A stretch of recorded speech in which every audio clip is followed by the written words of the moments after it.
Welcome to Wrestling World News, your number source for WWE, TNA, and all other pro wrestling.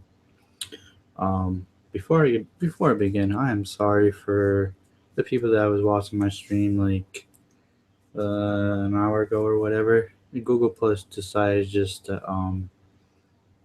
decided to be stupid and end the broadcast. So I am very sorry for the people that are watching. I'm just sorry. Google Plus is shit sometimes. But yeah, we were talking about WWE RAW and the draft, what I think goes here, there, blah blah.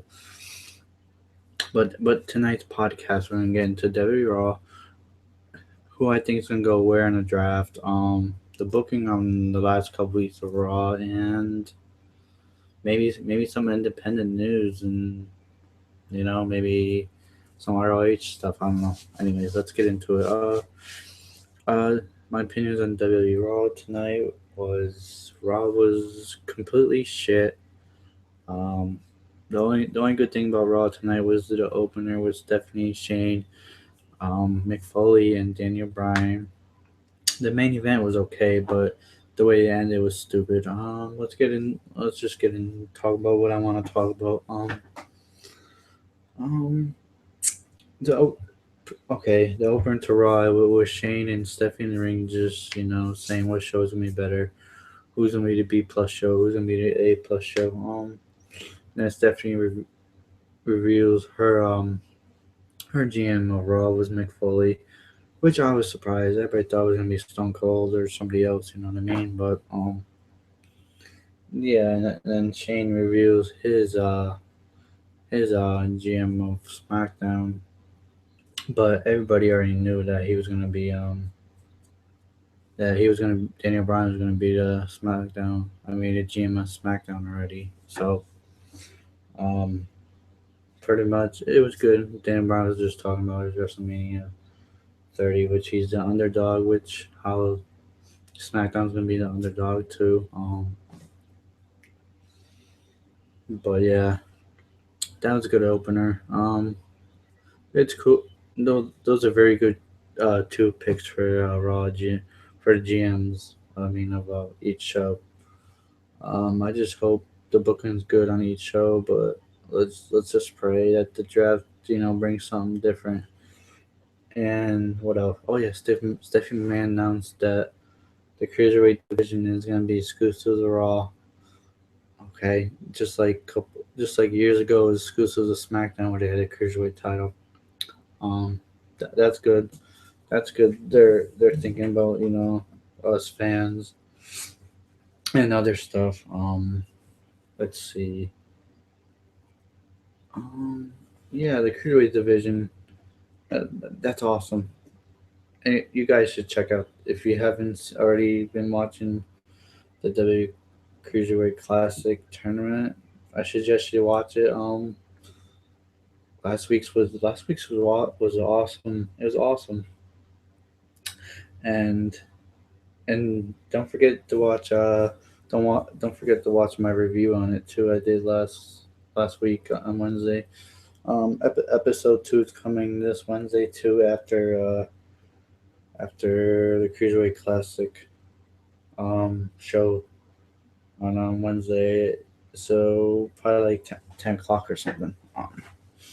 But anyway, getting back to Raw, I, that was a good opener. I enjoyed that opener. It's cool to see the review. They revealed the GMs. I didn't care about the other matches. In my opinion, they were pretty boring. Um, you got a Kevin Steen, aka Kevin Owens, versus Sami Zayn slash El Generico feud going on at battle. That's going to happen in Battlegrounds this weekend. I hope Kevin Owens wins. He needs this win because he needs to build himself back up to how good he was. Not how good he was, but what position he was, on the roster. Um, because they could give him Money in the Bank instead of Dean Ambrose. But I mean, I'm happy for Dean Ambrose. I wasn't even mad. I was just, I mean, in my personal opinion, if I would have booked it, I would have. Yeah, I would have gave him.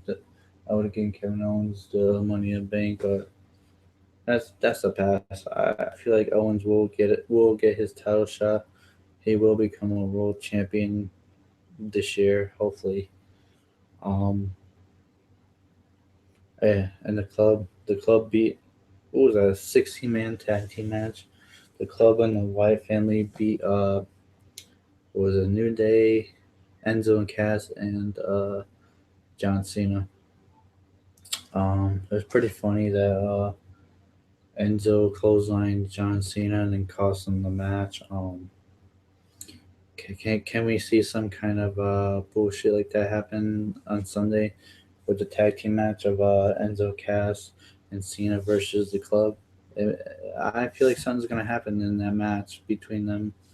Like they're gonna do some by accident, and it's gonna cost them the match, and then Cena's gonna get pissed, and then he's just gonna be like, "Yo, fuck this shit," you know what I mean? But um, yeah, that's that. I'm only looking forward to a couple matches at Battlegrounds. Probably Sami Zayn versus Kevin Owens, and probably that tag team match with the club. I don't even know if they're even doing a women's title match unless they're saving that for SummerSlam. Probably are. They're probably gonna save Charlotte versus Sasha Banks for what you call it for SummerSlam.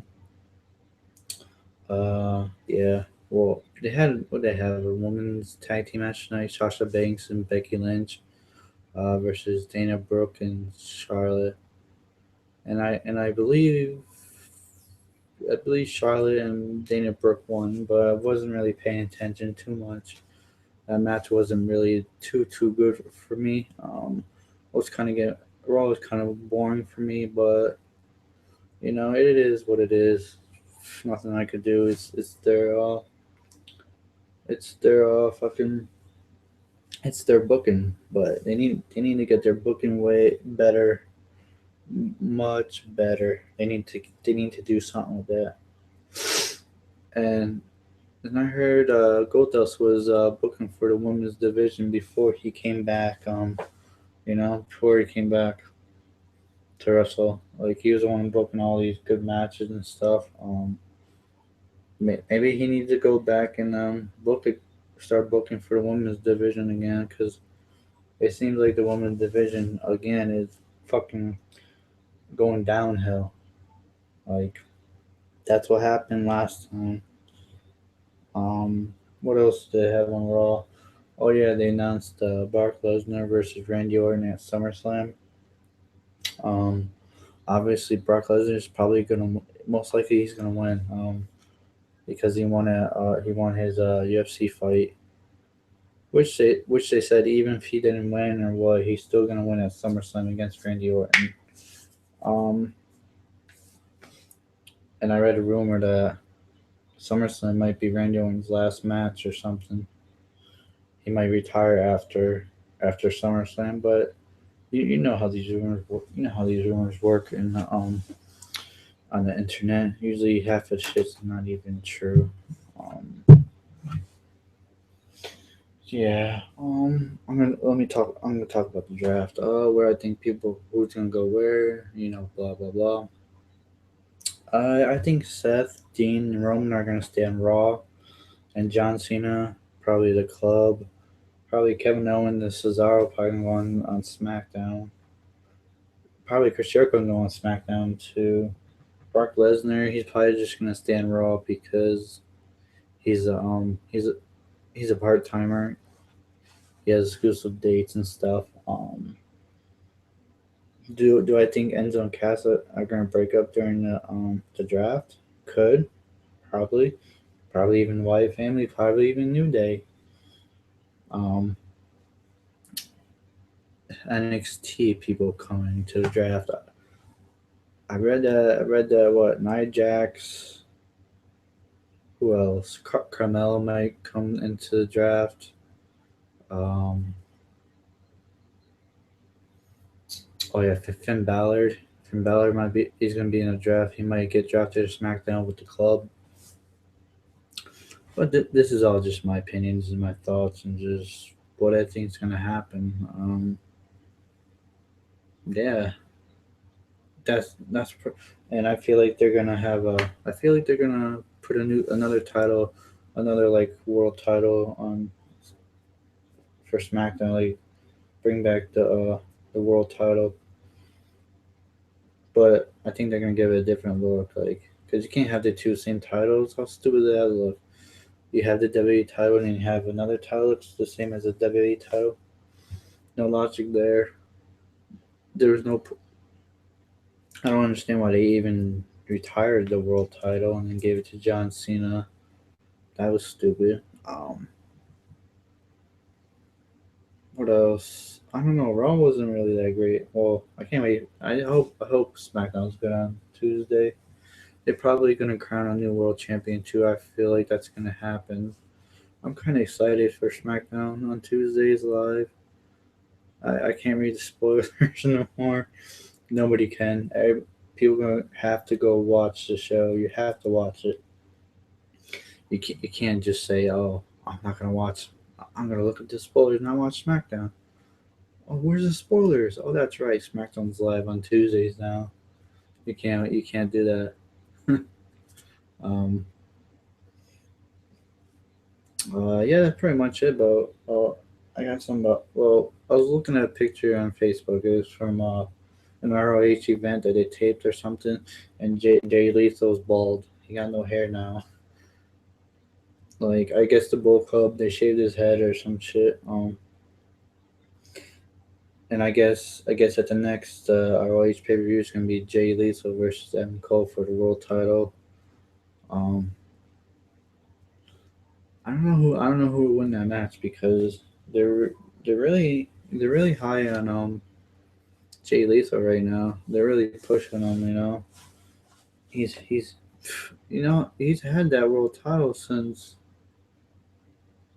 fuck yo he's had that world title since like 2014. I'm not gonna lie, his title reign is really long. It's one of the longest I've seen in a long time in ROH. Um, yeah. Um, Lucha Underground is getting really good too. Some good shit there too. Watch that stuff was really good. I gotta catch up on that stuff, and I might just do a whole review of season two of what my thoughts and opinions are about Lucha Underground season two, how good it was. Cause season one, man, that was great. Especially their last show, their pay per view they had when they had fucking Vampiro versus Pentagon Jr. Oh my god, dude, that was the bloodiest match I've seen in a long time. He made Vampiro go back to his old days, go crazy, and we found out that Vampiro was Pentagon Jr.'s master, and that was pretty shocker. That was pretty awesome though. But you could have figured it. You already knew that anyways, you know. But but if I had to give a rating for Raw, I would have to give it a. I'm sorry, Raw, but you didn't do it for me tonight. It was just terrible. A 3 out of 10. I'm sorry, but Raw was really not great. It was kind of boring. I wish Monday Night Football was on. I would have watched that instead, or some kind of sports, some kind of baseball game, or even basketball was on. Yeah, Raw wasn't even that great. I don't even know, man. Sometimes Raw it doesn't make sense. Some weeks it's good, and then some weeks it's just like it's completely dog shit. And WWE wondered why we hardcore wrestling fans shit all over the product sometimes because stuff like this. Like, what was this? Was this even a Raw watching, or was this just them, taking stuff out of a hat and just picking whatever matches they wanted to, or just whatever segments they felt like they wanted to do. You know what I mean? Raw wasn't even that great, so I don't know. If Raw keeps, it keeps like getting this bad, I might not even review it. What's so yeah? Tomorrow's live SmackDown at 8 o'clock. I might. I'm probably gonna review that tomorrow on this channel. Give my thoughts and opinions on if SmackDown's worth of watching or if it's gonna get better or what. Daniel Bryan as GM should be good. It'll boost their ratings up because everybody's a Daniel Bryan fan. You know what I mean? But yeah, I'll probably do a review tomorrow on that. And then and then Impact is not on Tuesdays no more. It's on Thursdays at 8 o'clock. So I'll watch Impact on Thursday. I'll probably give a review on that stuff. Honestly, I think Impact is gonna be better than Raw this week. Just to be fair, Impact's always sometimes is better than Raw when Raw has this shit moments when it's not good. Um, yeah, so that's it for this review about WWE Raw. I just gave my opinion, my thoughts on Raw, and give my you know my draft picks where who will go where. Just a couple people, not a whole list because I don't really have everybody in front of me. You know what I mean? Um, I could do a video on the draft picks, but it's kind of too late because the draft is tomorrow. So, like I said, yeah, this was my thoughts and opinions on Raw, and I did the draft picks. I did some stuff about the independent wrestling and lucha underground and all that good shit. Yeah, be sure to follow me on Twitter at King Brick Wall. Be sure to follow my design page, Brick Wall Designs, on Twitter and Facebook. If your independent promoters need some artwork done for like a post, like some flyers or whatever, just contact it. And wrestling fans too, if you need artwork done for your pages or whatever, you know what to do. Go message Brick Wall Designs for some good designs. Um, Anyways, this has been Wrestling World News. Uh, been Wrestling World News. Uh, Brick King Brick Wall. I'm out. Peace out, motherfucker.